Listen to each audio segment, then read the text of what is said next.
Hi everybody, happy Blockheads Wednesday. This week it is Block 13, week 13 of the second group of Blockheads 5. And our guest designer today is Debbie Maddy. And she is known for her shibori designs in her fabrics. And she's given us a great block today called Indigo Light. And this is such a fun block to make. It's very playful with the pinwheel in the center. It's just so exciting to see all the different ways that you can make a star really unique. So we just are continuing on with this fun star theme. And this week we'll be making quarter square triangles and flying geese. And I promise you, you're going to have a blast making this block.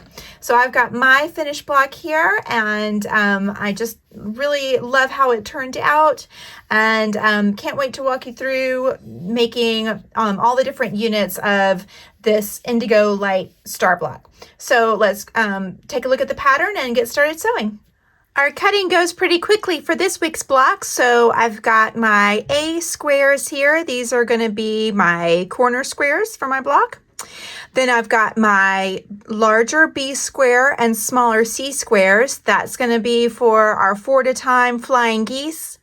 And then I have my D triangles and E and F triangles, and these are going to make our quarter square triangles. So these are just squares cut in half, and that's what we'll use for our center pinwheel here, our quarter square triangles.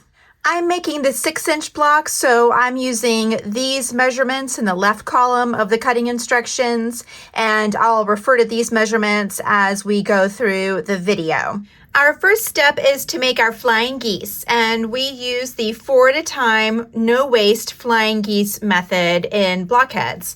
But I know some people prefer the stitch and flip method, so I'll put the stitch and flip measurements in today's blog post. But if you haven't used the 4 at a time method, I definitely encourage you to give it a try. I used to really dislike the 4 at a time method, and then I learned that you could do the measurements so that you could make slightly oversized flying geese and trim them down. And once I started doing that, then I had a lot more success. And now this is my favorite way to make flying geese. It really is faster and it is more efficient.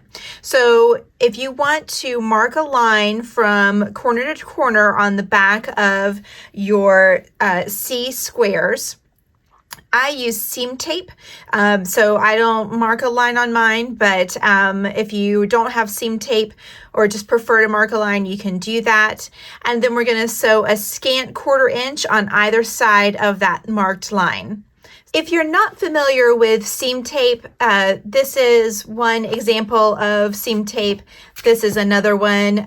This one's by Cluck Cluck Sew. So you line this up on your sewing machine plate, this red line, or in this case, it's a pink line, is where your stitching line is. So you would line that right up with your needle on your sewing machine plate. And then the side lines are a 1/4 inch. So that way you don't have to mark your lines.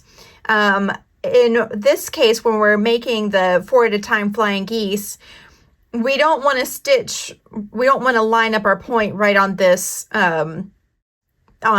center stitching line, because then we're going to sew exactly on that line. We want to be a scant 1/4 inch from that stitching, from that point to point. So I'm actually going to line up my my points of my squares here on just inside this left line, and that's going to give me a scant 1/4 inch seam from point to point. So I'll show you what that looks like. Okay, so imagine this is the plate of my machine, the bed of my machine, and my needle is right here. So if I wanted to stitch from, point to point, I would just line up my point right here on this red stitching line. So then I know that as long as I'm on this red stitching line, that's what I'm going to stitch. But I want to be a 1/4 inch on either side of that line, right? So when I go to my machine, I line up the point just on the inside of this left line here. So now you can see my red line is where I'm stitching, and I've got that nice straight seam line there.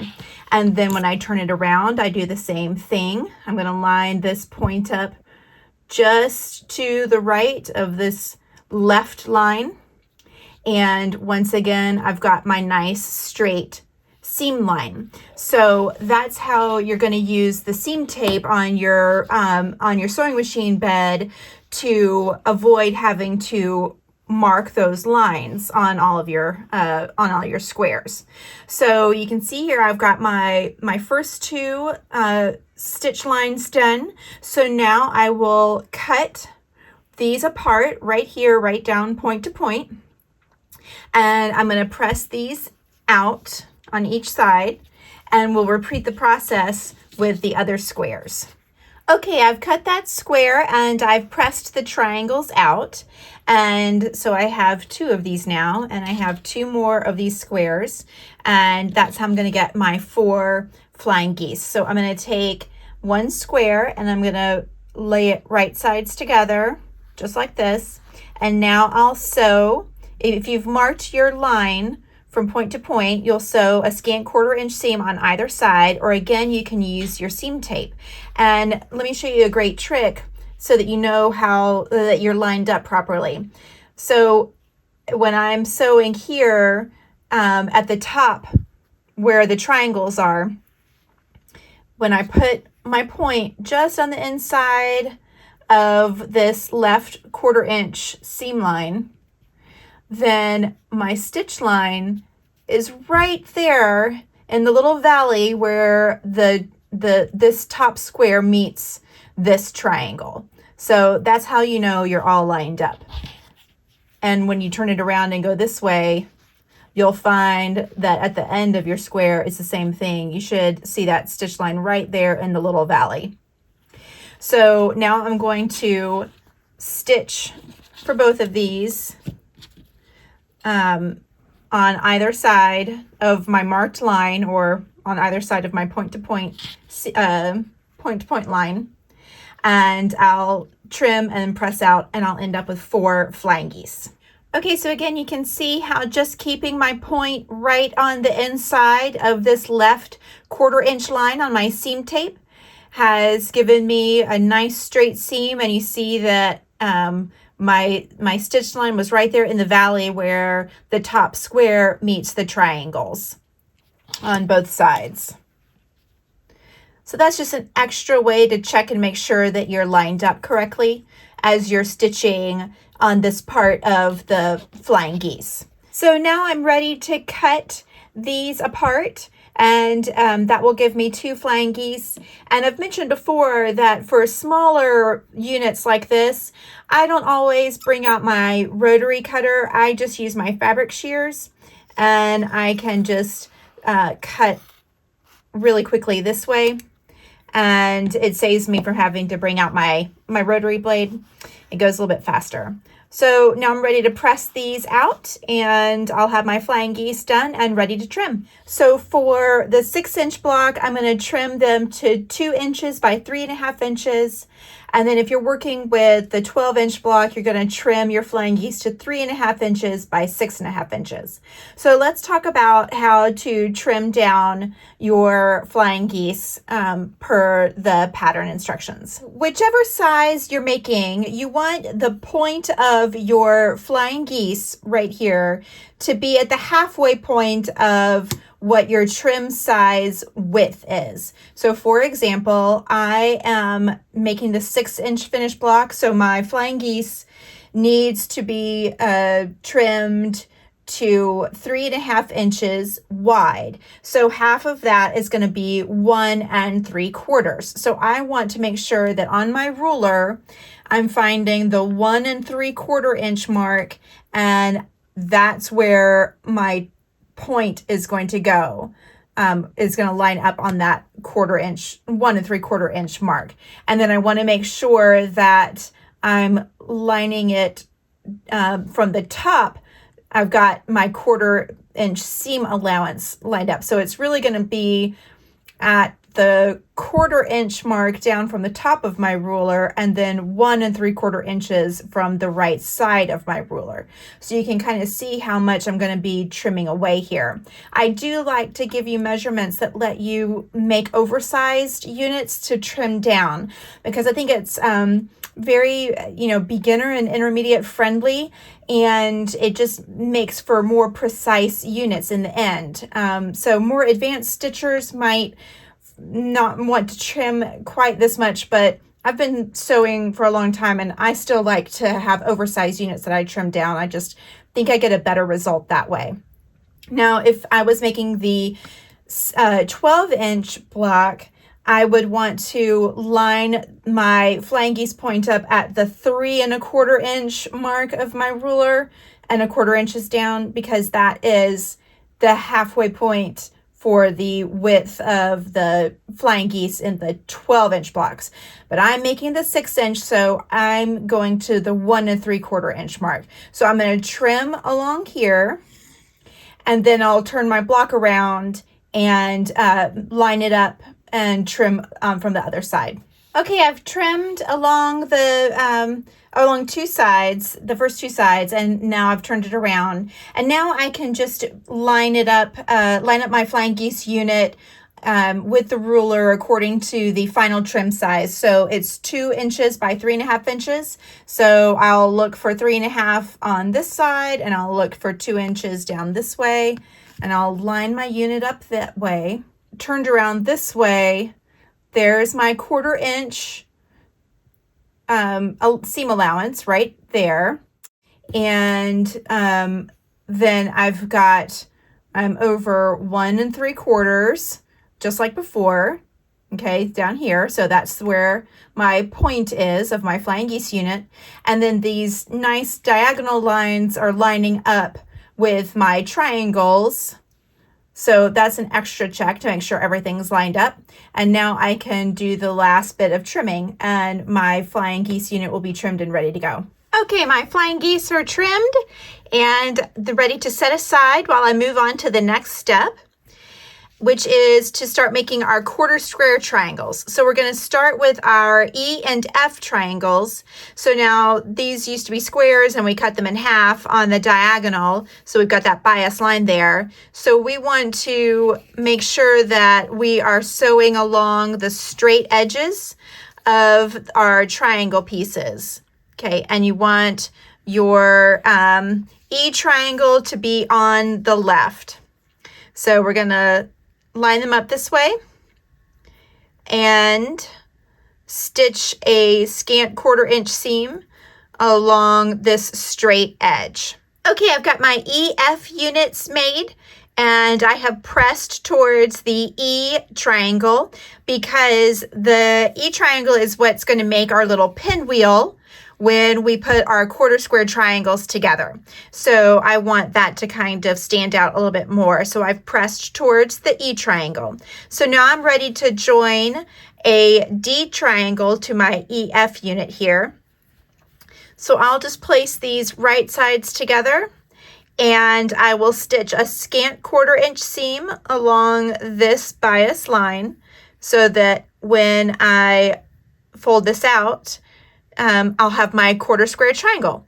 So I'll stitch these first, and then we'll talk about pressing and trimming. Okay, my 1/4 square triangles are sewn together, and I pressed towards the EF unit because, again, I want this E triangle to pop just a little bit because it's going to form my pinwheel in the center of my block. So I've pressed in that direction. That just helps it stand out a little bit more. So now let's talk about trimming these 1/4 square triangles. So I'm working with the 6-inch block, so I want to trim my units to 2 inches.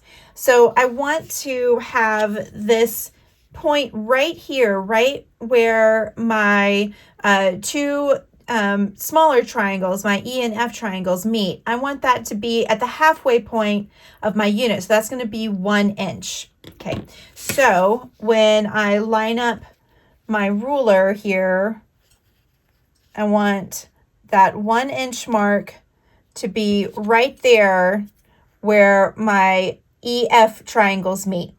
So 1 inch across and 1 inch down is where that point is going to be. And so now I'll trim along the edges, rotate my block, and do the same thing. But I want to have this point where my two triangles meet, that's my halfway point. So for if you're working with the 12-inch block and you're trimming your units down to 3.5 inches, you want this center point to be at 1 3/4 inches. Okay, so again, you can see I've lined up that point where the E and F triangles meet. It's at the 1 inch mark down and across, so right there. And this diagonal line on my ruler lines up with the seam of my EF triangles. So that helps me know that I've got everything lined up, and I'm going to have a nice centered quarter square triangle. So I'll trim along these two edges and rotate the block, and we'll trim again. Okay, I'm all lined up on the other side. There's the point where my EF triangles meet right there at 1 inches down and 1 inch across. This diagonal line is aligned with the seam between my E and F triangles. And I'm at the 2 inch mark, which is where I need to be finishing, or not finishing, but where I need to trim to for this unit. So now I will trim along these two edges, and my quarter square triangle will be ready to go. Okay, my quarter square triangles are trimmed, and so now I'm ready to join these together to make the center of my block.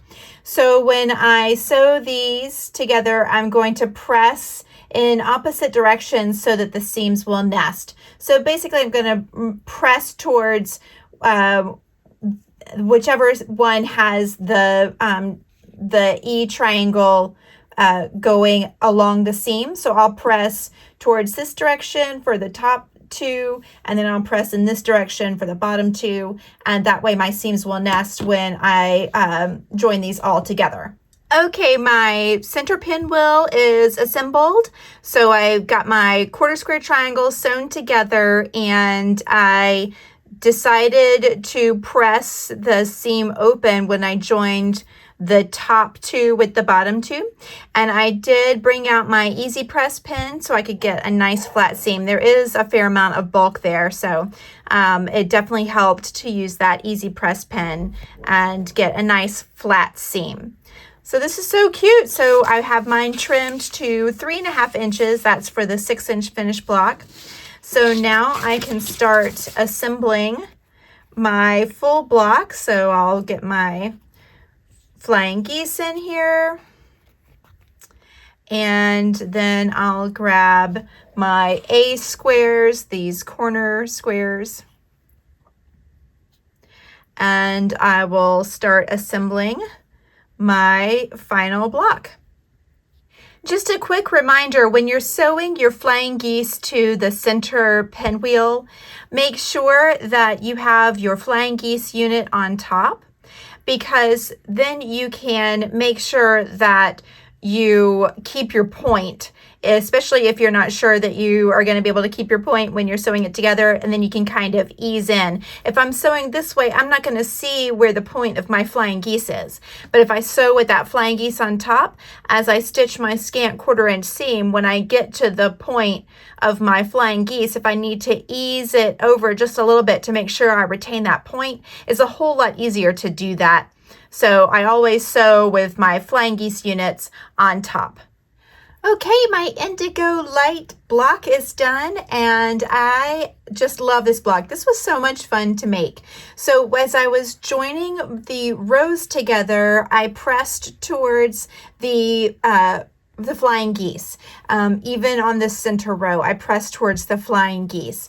And then I always press my row seams open. I did take advantage of my easy press pen to help me get a nice flat seam as I was pressing the rows open. There's a little bit of bulk there, so that easy press pen and easy press fabric treatment really does help out. I got my Americano blocks done too. I couldn't decide whether to use red fabric or blue fabric, so I decided to make both. And that just goes to show you how fun and easy it is to make this block. It just comes together really quickly, and it's just a lot of fun. So thank you so much, Debbie, for today's Indigo Light block. This one is just a blast to make, and I can't wait to see everyone's interpretations of this block. So be sure to post your pictures on Instagram using the hashtag ModaBlockheads5. And then, of course, join us on Facebook if you haven't already joined our Facebook group. We just have lots of great inspiration there, and definitely post your pictures there and share your progress with us. Thanks so much for joining me today. I hope that you enjoyed this video, and have a great week, and we'll see you next time.